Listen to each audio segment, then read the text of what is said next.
திராட்சையை கவாத்து பண்ணி 7 நாள் ஆச்சு. இன்றைக்கி 7வது நாள். இன்றைக்கி எவ்வளோ துளிர் விட்டுன்னு பார்க்கலாமா? நேற்று நைட்டு ஃபுல்லாக எங்கள் ஊரில் பயங்கர மழை. அதனால் மழையில் திராட்சையில் எவ்வளோ துளிர் வந்திருக்குன்னு பார்க்குறதுக்கு ஆவலாக காலையிலே வந்தாச்சு.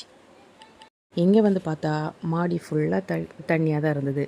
அதுவும் இல்லாமல் நம்ம கவாத்து பண்ணிட்டோமே, கிளைகளெல்லாம் தண்ணி நல்லா ஸ்ப்ரே பண்ணால் அதோட வளர்ச்சி நல்லா இருக்கும்னு யோசித்து தண்ணியெல்லாம் ஸ்ப்ரே பண்ணலான்னு தான் அன்றைக்கி யோசித்தேன். ஆனால் நேற்றைக்கே பெய்த மழையில் இப்போ செடி ஃபுல்லாக குளிப்பாட்டி விட்ட மாதிரி சூப்பராக நீட்டாக இருக்குது. அதான் ஏதாவது கிளையில் துளிர் விட்டுருக்கா, ஏதாவது தளிர் வந்திருக்குறான்னு பார்க்குறதுக்காக வந்தேன். ஆனால் நான் நினச்ச மாதிரியே இங்கே பாருங்கள், சின்னதாக அரும்பி இருக்குது. எதுலலாம் வெட்டி விட்டுருந்தனோ அந்த வெட்டின பக்கத்துக்கு முந்தின கனவில் இங்கே பார்த்திங்கன்னா தெரியும், இந்த மாதிரி குட்டி குட்டியாக அரும்பி இருக்குது. இதுதான் இனிமேல் பெரிய பெரிய இலைகளாக வரும். இலைகள் வந்ததுக்கப்புறம் 2வது கணுவிலேயே மொட்டு வரும். அதுக்கு இன்னும் 3-4 டேஸ்லேயே அது வரும். அது நான் உங்களுக்கு இதுக்கப்புறம் உள்ள வீடியோவில் காமிக்கிறேன்.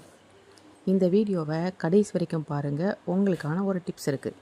அடுத்த வீடியோவில் நான் என்ன பண்ண போகிறேன், திராட்சைக்கு மெயினாக ஒரு விஷயம் இருக்குது, உரமிடுதல். அந்த உரமிடுதலுக்கு இப்போ கவாத்து பண்ணதுக்கப்புறம் என்ன உரம் ஸ்பெஷலாக போட போகிறேன் அப்படிங்கிறத இந்த வீடியோவில் கடைசியில் இன்ஸ்ட்ரக்ஷன் சொல்லியிருக்கேன். வீடியோ முழுசாக பாருங்கள். மழையில் கொடையை பிடிச்சிட்டே நனைஞ்சே ஃபோட்டோ எடுக்கிறதுனால கொஞ்சம் வீடியோ கிளியராக இருக்கான்னு தெரியல. அதனால் முடிஞ்ச வரைக்கும் கவர் பண்ணியிருக்கிறேன். இப்போ கூட மழை சாரல் விழுந்துகிட்டே தான் இருக்குது. ஸோ இதுக்கப்புறம் இது வந்து எங்கள் வீட்டில் உள்ள அல்லி செடி. அல்லி செடியை பார்த்ததுமே நம்ம என்ன தோணும், குளத்தில் அள்ளி பார்த்துருக்குறோம், வீட்லேயும் நிறைய பேர் வச்சுருக்குறாங்க. நான் வந்து இந்த செடியும் ரொம்ப நாளாக வச்சுருக்கிறேன். இது என்றைக்கும் பூ பூத்துட்டே இருக்கும்.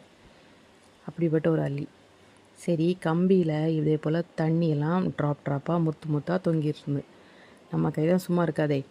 அதனால் அதையும் அப்படியே அதில் கொஞ்ச நேரம் விளையாடிட்டு அதுக்கப்புறமா நம்ம கவாத்து பண்ண குச்சி எப்படி இருக்குன்னு பார்க்கணும்ல. அது நடவு பண்ணியும் 1 வாரம் ஆச்சு. அதுவும் எவ்வளோ துளிர் விட்டுருக்குன்னு பார்க்கணும்ல. அதுக்காக சரி, ரொம்ப நேரம் மழையில் இருந்தாலும் ஃபோனுக்கும் காய்ச்சல் வந்துடும் அப்படின்னு சொல்லிட்டு கீழே வந்து பார்க்க வந்தாச்சு.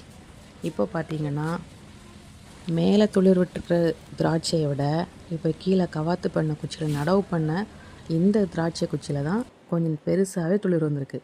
அதில் கூட மொட்டு மாதிரி அரும்பி இருந்து இதில் பாருங்கள், க்ரீன் கலரில் கொஞ்சம் பெருசாகவே தெரியுது. ஸோ இதுலேயும் நிறைய குச்சிகள் என்ன துளிர் வரல. சரி, பார்க்கலாம் இனி வர்ற நாட்களில் துளிர் வருதா இல்லையா அப்படின்னு பார்க்கலாம். ஏன்னா இதில் ரொம்ப சின்ன என்ன சொல்கிறது, முத்தல் இல்லாத ஒரு